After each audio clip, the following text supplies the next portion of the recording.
Selamat pagi anak-anak, bagaimana kabarnya hari ini? Saya harap baik-baik saja.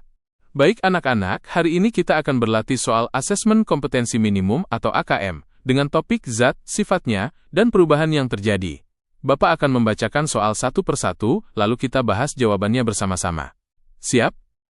Bapak akan membacakan mulai dari soal pertama. Pak Roni seorang pengusaha briket arang. Beliau membuat arang dari limbah kayu. Limbah kayu tersebut dibakar hingga menjadi arang, lalu diolah menjadi briket. Perubahan yang terjadi pada pembuatan arang adalah A. Perubahan fisika, B. Perubahan kimia, C. Perubahan wujud zat, D. Perubahan bentuk zat. Anak-anak kita analisis dulu. Ketika kayu dibakar, bentuk, warna, dan sifatnya berubah total. Kayu yang keras dan berserat menjadi arang yang hitam, rapuh, dan mudah hancur. Ini bukan sekadar berubah bentuk, tapi sifat kimianya pun berubah karena terbentuk zat baru. Maka jawabannya adalah B, perubahan kimia. Dan ingat, perubahan ini bersifat permanen, tidak bisa balik jadi kayu lagi. Yuk, kita lanjut soal kedua. Ciri-ciri zat. 1. Partikel-partikelnya tidak dapat bergerak bebas. 2. Partikel-partikelnya dapat bergerak bebas. 3. Bentuk dan volumenya berubah-ubah. 4.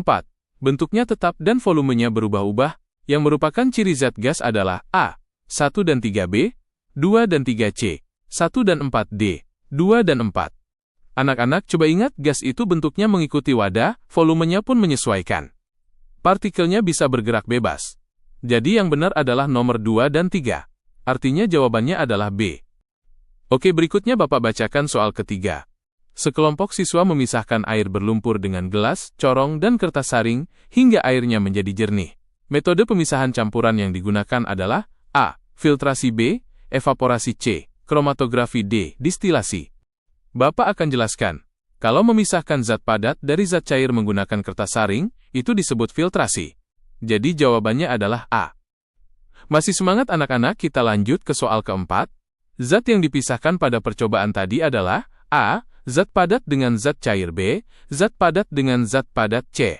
Zat cair dengan zat cair, D. Zat padat dengan zat gas. Anak-anak Bapak akan lanjut menjelaskannya sebelum menjawab. Air adalah zat cair, lumpur adalah zat padat. Jadi jawabannya jelas, A. Zat padat dengan zat cair. Bapak akan lanjut ke soal 6. Minyak kayu putih diperoleh dengan menyuling daun kayu putih. Proses penyulingan terjadi dalam 2 tahapan, yaitu A. Pendidihan dan pembekuan, B. Pemanasan dan pelelehan, C. Pendidihan dan pengembunan, D. Pendidihan dan pelelehan. Oke, Bapak jelaskan. Pertama, daun dipanaskan sampai uap minyaknya keluar, pendidihan, lalu uap itu didinginkan hingga kembali jadi cair, pengembunan. Maka jawabannya adalah C. Anak-anak lanjut ke soal 7 ya. Air mendidih pada suhu A 30 derajat Celcius, B 90 derajat Celcius, C 100 derajat Celcius, D 120 derajat C. Anak-anak, pada tekanan udara normal, air mendidih pada suhu 100 derajat C. Jadi jawabannya adalah C. Oke anak-anak, lanjut ke soal 8. 30 kg daun cengkeh menghasilkan 1 liter minyak. Jika pesanan minyak 5 liter, berapa kilogram daun cengkeh yang dibutuhkan? A. 50 kg, B. 100 kg, C. 150 kg, D. 300 kg. Anak-anak, mari kita hitung bersama. 1 liter 30 kg, berarti 5 liter 5 tanda kali 30, sama dengan 150 kg. Jadi jawabannya adalah C. Kita lanjut ke soal nomor 9, semangat. Air dapat berubah menjadi es batu. Sebab, air membeku pada suhu 1 derajat CA. Pernyataan benar, alasan benar, keduanya sebab akibat. B. Pernyataan benar, alasan benar, tapi bukan sebab akibat. C. Pernyataan benar, alasan salah. D. Pernyataan salah, alasan salah. Anak-anak, pernyataannya benar, air bisa jadi es. Tapi alasannya salah, karena air membeku pada 0 derajat Celcius, bukan 1 derajat C. Jadi jawabannya adalah C. Anak-anak, soal terakhir Bapak akan baca ajakan, simak baik-baik ya. Tapi tinggal dia. Air laut bisa menjadi garam, jika dipanaskan atau dijemur. Sebab, air laut mengalami evaporasi. Anak-anak, apa jawabannya kita bahas dulu. Keduanya benar dan berhubungan sebab akibat. Pemanasan membuat air menguap, meninggalkan garam. Jadi jawabannya adalah A.